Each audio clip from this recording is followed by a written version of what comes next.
దశాబ్దాలుగా దగా పడ్డ తెలంగాణ కోసం అన్ని పదవులు వదులుకొని 20 సంవత్సరాల క్రితం ఇదే రోజు జలదృశ్యంలో మన పార్టీని స్థాపించారు. మొదటి 14 సంవత్సరాలు తెలంగాణ ప్రజలను జాతిని ఐక్యం చేసి ఢిల్లీ మెడల్ వంచాం. తర్వాత 10 సంవత్సరాలు ప్రజలు అధికారం ఇస్తే పాలించి రాష్ట్రాన్ని దేశంలోనే అగ్రభాగాన పెట్టిన నాయకుడు కేసీఆర్. ఇప్పుడు 2.5 ఈ దుర్మార్గపు పాలనలో అణచివేతలకు గురవుతున్న ప్రజలకు గొంతుకై నిలుస్తుంది ఈ గులాబీ పార్టీ. ఆనాడు 14 ఏళ్ల ఉద్యమ పార్టీగా, తర్వాత 10 ఏళ్లు అధికార పార్టీగా, ఇప్పుడు 2.5 ఏళ్లు ప్రతిపక్ష పార్టీగా ప్రజలు ఇచ్చిన ప్రతి పాత్రను సమర్థవంతంగా పోషిస్తుంది మన పార్టీ. దశాబ్దాలుగా దగాకు గురై, అన్యాయానికి గురై నెత్తురు మండిన ఒక జాతి ఎత్తిన జెండా గులాబీ జెండా.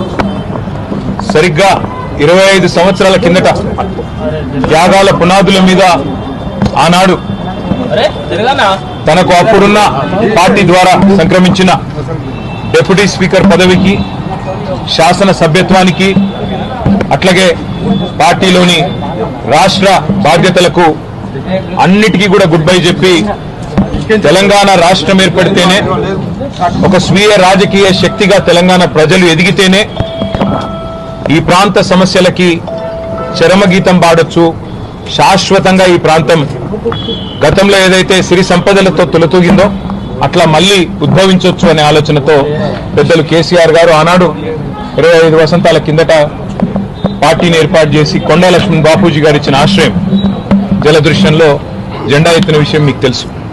మరి 25 సంవత్సరాల్లో ఒక అరుదైన చరిత్ర కలిగిన పార్టీ బీఆర్ఎస్ పార్టీ. మొదటి 14 ఏళ్లు తన పోరాటంతో తెలంగాణ ప్రజలను ఐక్యం చేసి తెలంగాణ జాతిని మొత్తంగా ఎక్కడికక్కడ లక్షల సంఖ్యలో సమీకరిస్తూ వారికి తెలంగాణ రాష్ట్ర ఏర్పాటు ఆవశ్యకతను బోధిస్తూ అంబేద్కర్ గారు చెప్పిన విధంగా బోధించు, సమీకరించు, పోరాడు అన్నట్టుగా అడుగడుగున పోరాటాలు చేస్తూ ఢిల్లీ మెడలు వంచిన పార్టీ ఈ గులాబీ జెండా పార్టీ, ఈ బీఆర్ఎస్ పార్టీ. 10 ఏళ్ల పాటు ప్రజలు అధికారం ఇస్తే మరి ఒక బాధ్యతగా భావించి రాష్ట్రం సాధించిన పార్టీకే ప్రజలు బాధ్యతనివ్వడాన్ని ఒక గౌరవంగా భావించి రాష్ట్రాన్ని అగ్రభాగాన 10 ఏళ్ల తన పరిపాలనలో నిలబెట్టిన నాయకుడు మహానాయకుడు కేసీఆర్ గారు. అట్లా నడిపిన పార్టీ బీఆర్ఎస్ పార్టీ. అదేవిధంగా గత 2.5 సంవత్సరాలుగా ఈ దుర్మార్గ అరాచక పాలనకు వ్యతిరేకంగా తెలంగాణలోని కోట్లాది మంది అణగారిన వర్గాల తరపున, అణగారిన ప్రజల తరపున ఇవాళ వారి గొంతుకై నిలుస్తున్నది బీఆర్ఎస్ పార్టీ. ఆనాడు 14 ఏళ్లు ఉద్యమ పార్టీగా, 10 ఏళ్లు అధికార పార్టీగా, గత 2.5 ఏళ్లు ప్రతిపక్ష పార్టీగా అన్ని పాత్రలు, ప్రజలిచ్చిన ప్రతి పాత్రను సమర్థవంతంగా పోషిస్తూ ఇవాళ భారతదేశ చరిత్రలోనే అతి కొద్ది పార్టీలు, 25 వసంతాలు పూర్తి చేసుకున్న పార్టీలు వేళ్ల మీద లెక్కబెట్టదగ్గ సంఖ్యలో ఉంటాయి. ఆ కోవన చేరింది బీఆర్ఎస్ పార్టీ కేసీఆర్ గారి నాయకత్వంలో.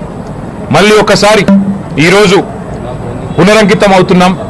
ఖచ్చితంగా తెలంగాణ ప్రజలకు ఒక స్వీయ రాజకీయ అస్తిత్వం ఉండాలి అని ప్రొఫెసర్ జయశంకర్ గారు ఎప్పుడు ఏదైతే చెప్తా ఉండేవారో, ఎట్టి పనికైనా మట్టి పనికైనా మనవాడే ఉండాలని చెప్తా ఉండేవారో, అట్లాగే మళ్ళీ పునరంకితం అవుతాం. తెలంగాణను కాపాడడానికి, తెలంగాణలోని ఈ అరాచక కాంగ్రెస్ బీజేపీల నుండి తెలంగాణను మళ్ళీ ఒకసారి పట్టాలెక్కించడానికి కేసీఆర్ గారి నాయకత్వంలో అందరం సమిష్టిగా ఐక్యంగా పోరాటం చేస్తాం. తప్పకుండా 2028వ సంవత్సరంలో తిరిగి మళ్ళీ తెలంగాణ రాష్ట్రానికి కేసీఆర్ గారిని ముఖ్యమంత్రి చేసేదాకా మేమందరం కూడా ఆయన సైనికులుగా, తెలంగాణ ప్రజల ప్రతినిధులుగా, తెలంగాణ బలంగా, బలగంగా, తెలంగాణ దళంగా కలిసికట్టుగా కదం తొక్కుతాం. తప్పకుండా తెలంగాణకి మళ్ళీ ఒకసారి పునరంకితం అవుతాం. ఈ పవిత్ర రోజున, పార్టీ ఆవిర్భవించిన ఈ పవిత్ర రోజున, 25 వసంతాలు పూర్తి చేసుకున్న ఈ రోజున తప్పకుండా మాకు మరింత ఉత్సాహం, మరింత ఉత్తేజం ఇవ్వడానికి మా నాయకుడు కేసీఆర్ గారు ఇప్పుడు మధ్యాహ్నం 2 గంటలకి రాబోతా ఉన్నారు.